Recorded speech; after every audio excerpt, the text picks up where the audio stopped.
जय हो राधा वल्लभ की। বুঝতে পারছেন কোথায় এসেছি? দর্শন করুন, সবাই মনস্কামনা জানান যাতে বৃন্দাবনের ধামে আপনারাও সবাই যেতে পারেন। যারা যারা চাননি অবশ্যই রাধা বল্লভ বড়ই দুর্লভ বলে না, এই রাধা বল্লভের দর্শন করা বড়ই দুর্লভ। সত্যিই মন ভরে গেল। আগের বারে জানো তো এত লেট হয়ে গেছিলাম, আগের বারে রাধা বল্লভের দর্শন করতে পারিনি। তো আমরা ওখানে বাইরে তো তোমাদের আগের ভিডিওগুলো দেখিয়েছি। আহা হা, মুখ দেখে মন ভরে যায়। চোখটা দেখো, মায়াবী চোখ। আর সেই জন্য এইবারে বৃন্দাবনে এই যে দর্শন যেগুলো হয়নি, ভালো করে এবারে দর্শন পেয়েছি। এবং এখানে ভিড়টা দেখুন। আর রাধা বল্লভের মানে সত্যিই দুর্লভ পেশাটা। আর রাধা বল্লভ বাকি বিহারী আর রাধারমন যে না দর্শন করে বৃন্দাবনের বলে না আধুরা রয়ে যায়, সেই রকমই হলো রাধা বল্লভ। রাধার ভাব আসে না মনের, মানে কি বলবো।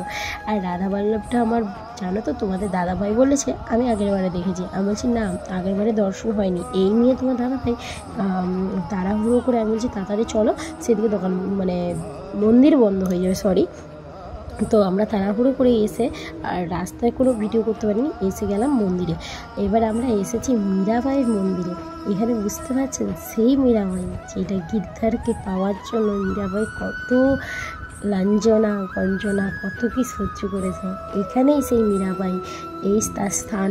এখানেই মীরাবাই বৃন্দাবনে এসে ঠাঁই নিয়েছিল, এখানেই ভজন সাধন করেছিল, তার গিরিধারকে পাওয়ার জন্য তপস্যা করেছিল। তো চলুন এবার আমরা চলে যাব আরেক জায়গায়, ইমলিতলায়। এই সেই ইমলিতলা যেখানে রাধারানীর অনেক মহিমা হয়তো শুনেছেন। এখানে কোনো ইমলি কিন্তু হচ্ছে যে যেমন অভিশাপও আছে তেমন আশীর্বাদও আছে। এই সেই ইমলিতলা যেখানে রাধারানী ভগবানের সাথে মানে কৃষ্ণের সাথে দেখা করতে গিয়ে পা পিছলে রাধারানী আঘাত লেগেছিল এবং তার দেরি হয়েছিল, ভগবানকে অপেক্ষা করিয়েছিল। সেই জন্য অভিশাপ দিয়ে আছে এই ইমলিতলা। সেই জায়গা আর দর্শন করুন। আর এখনও সেই ইমলি গাছের অংশ এই যুগও আছে। তারপরে আমরা চলে এলাম ইস্কনে ভোগ সেবা নিতে। আমরা এই আশপাশে ঘুরে ইস্কনে এসেছি। এটা গোশালা, দেখুন কত গোমাতা। আর সত্যি কথা বলতে আমরা হচ্ছে যে ভেবেইছিলাম যে কোনো আগের বারে দুদিন তো আমরা টাইমই পাইনি, কোথায় সাথে যেতে যেতে আমাদের চলে গেছে। তো আমাদের খুব ইচ্ছে ছিল ইস্কনে আসার। তো ইস্কনে এসে আমরা ভাবলাম হোটেলে খাওয়াচ্ছে, ইস্কনে খাবো আর গোমাতার ওখানে কিছুটা যতটা পারবো ততটা দান করে যাব। তো সেই ভিডিও তোমাদের সাথে তুললাম না। আর এখন আমরা তার পরের দিনে বেরিয়ে পড়লাম, কেননা ভিডিও ছোট ছিল তো তাই আমরা দেখাতে পারিনি। তার পরের দিন আমরা বেরিয়ে পড়েছি গোবর্ধন পরিক্রমা করার জন্য আর রাধাকুণ্ডে যাওয়ার জন্য। আর এদিকে এতটাই ঠান্ডা, প্রচণ্ড ঠান্ডা লাগছিল। তো মা এদিকে দেখতে পাচ্ছ ঘেরা দিয়ে দিয়েছে। আর আমরা গোবর্ধন পরিক্রমা ওখান থেকে চালু করে আবার এখানে টোটো ধরে গোবর্ধন পরিক্রমা চালু করে দিয়েছি।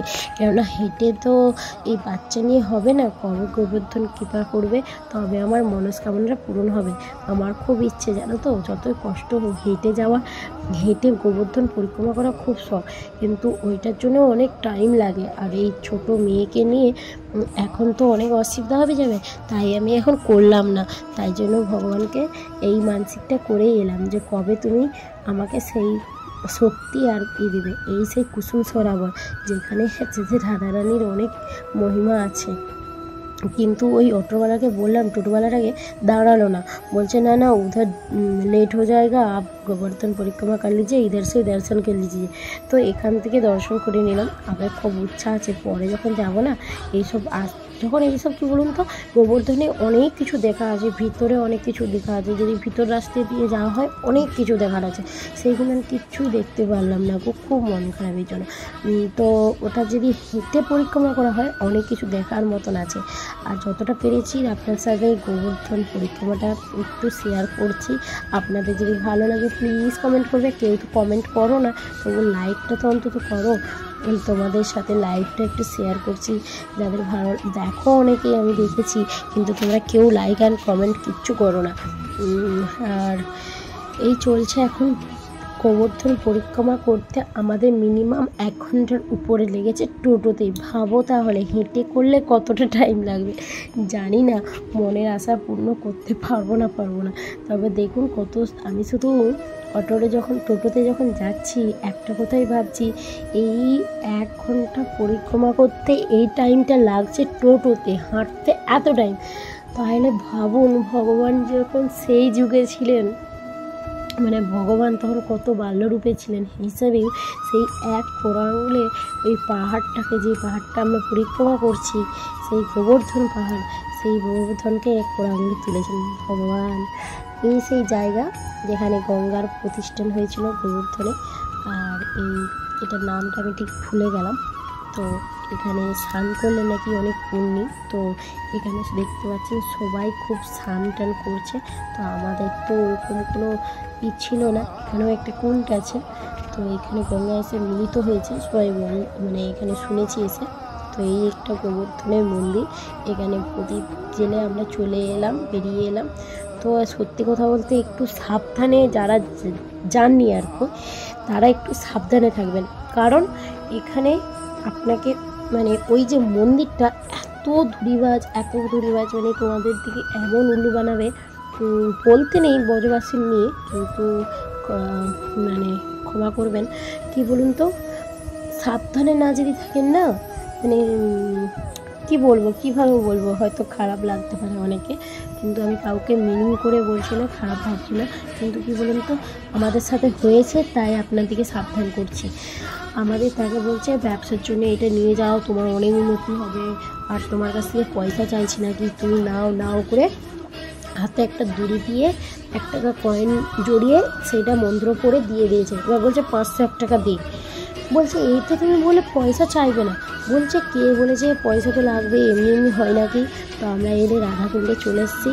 তো ওরা তর্কাতর্কি করে আমাদের তার কাছ থেকে তো নিলই।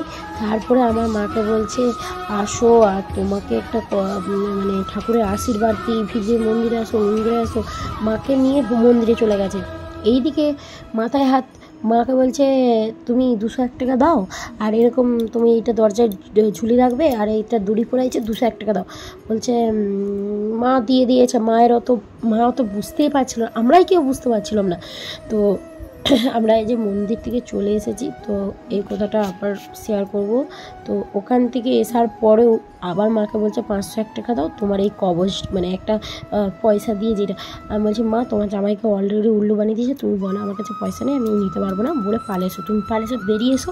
তো যা হোক করে আমরা ওখান থেকে কাটিয়ে এড়িয়ে চলে এসেছি। আর এই মেরো বৃন্দাবন এখানটা আমার দেখলে খুব ভালো লাগে। আর এখানটা ভাবলেই যে মেরো বৃন্দাবন, এটা লেখার ভাবটাই আলাদা।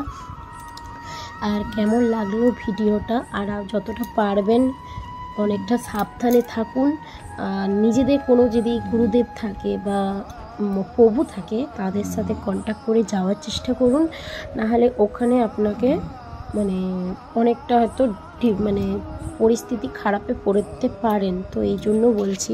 তো আমরা সন্ধ্যাবেলা এসে গেছি দামোদর মন্দিরে। তো ভাবলাম চলো, তখন তো ভালো করে পরিক্রমা করা হয়নি, তো এইবারে পরিক্রমা করে নেবো। যদি নতুন হয়ে থাকেন প্লিজ চ্যানেলটাকে